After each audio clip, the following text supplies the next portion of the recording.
比如说他们一直没有找到心仪的房子，其实我有好几个地方都感觉特别适合他们。今天这个房子他们应该很喜欢，主要是这条路其实盖起来就快一点就可以过去了。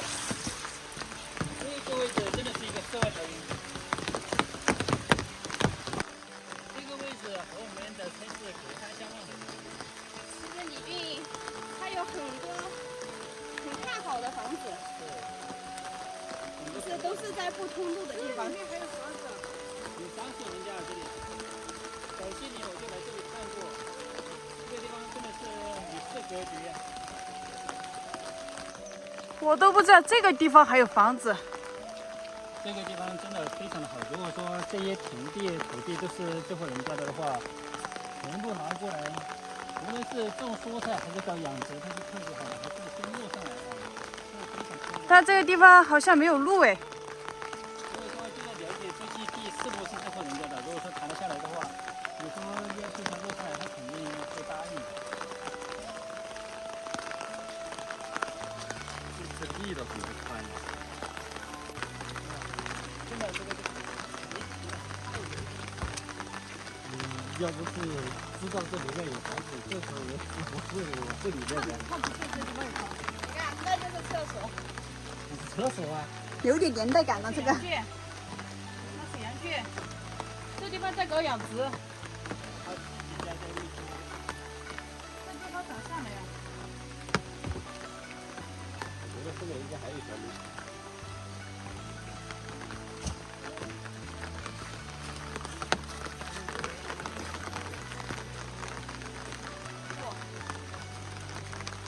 感觉有人住，又感觉没人住。没人住，他们就在这里养猪。你看这个房子完全种出来了。对，还有一条狗。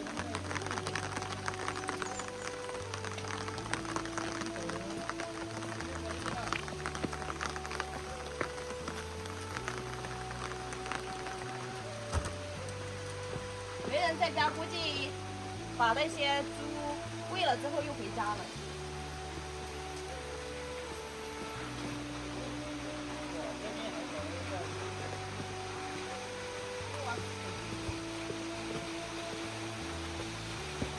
这家人以前应该是搞养殖的，你看这里修了这么大的鸡棚，现在没有废弃了。应该是想做养殖，后面就放弃了。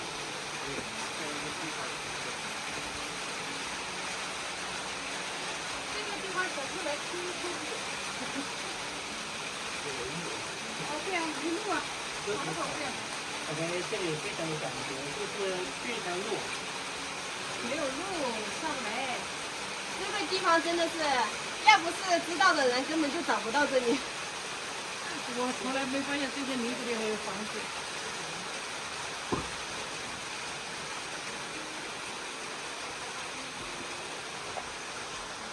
这个房子也是已经补了再补的。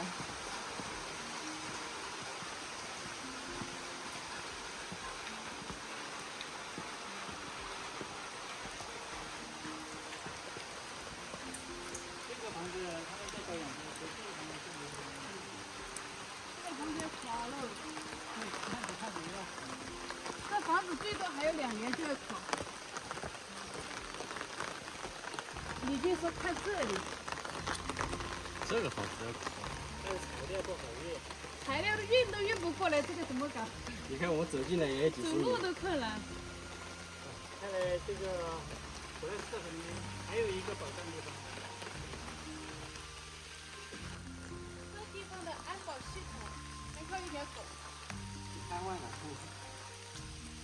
先进去看一下这个房子，看一下里面怎么样。不信你。我感觉框架都快要垮了一样。我终于体会到什么叫家徒四壁、四面漏风。这种就很像我们以前老家一样的，下面就是土啊，没有那种石板啊、瓷砖。啥都没有。这房子都漏雨，这个房子哪能行？我都害怕。这边你看有点垮了，啊！这边都变形了，长时间沁雨发霉了，变形了。这房子还不行，这个房子嘛建得起来嘛，烂成这样子了，里面都要垮了。那架子全部比你们那当初的房子烂多了，全部倒了呀。这跟那价值有什么关系？人家价值有什么？但我觉得这里如果是几户人家的话，确实不适合，因为它那里是别人家的，这里又是别人家的，然后那个中间又是另外一户人家的，那个到时候你再住在这里不舒服。你为了一点点小地都是争来争去的。我一直以为他们没有搞养殖了，如果说还在搞养殖就没意思了，是不是？你就说我肯定会喜欢，我看到这房子我有点害怕。它确实，它是在一个小沟里面，就在山林里面，确实打理一下这环境倒是还行，但是不适合我，路进不来。周围都是山。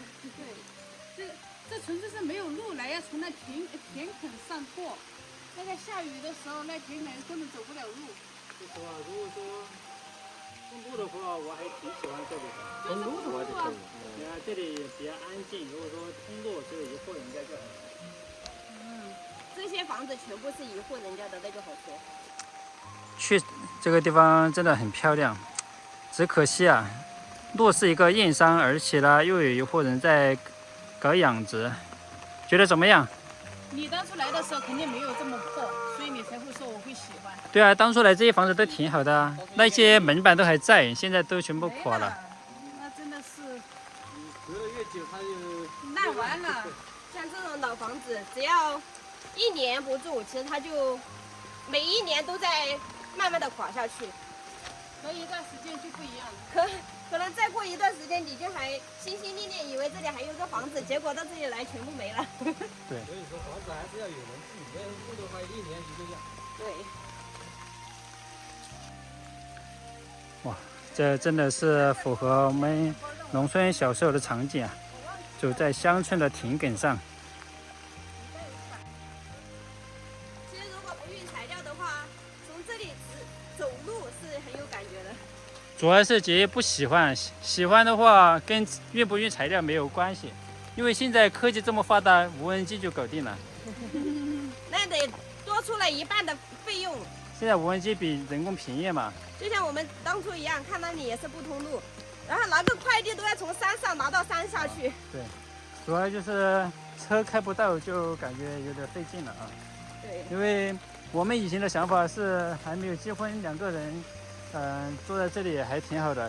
因为2个人的东西比较少，如果有个小孩的话，东西就比较多。养小孩以后每一天都要抱，那就没办法了。不过唐子月现在长大了，可以不抱，可以自己走了。那以后小子月了，那就没，那就要抱了。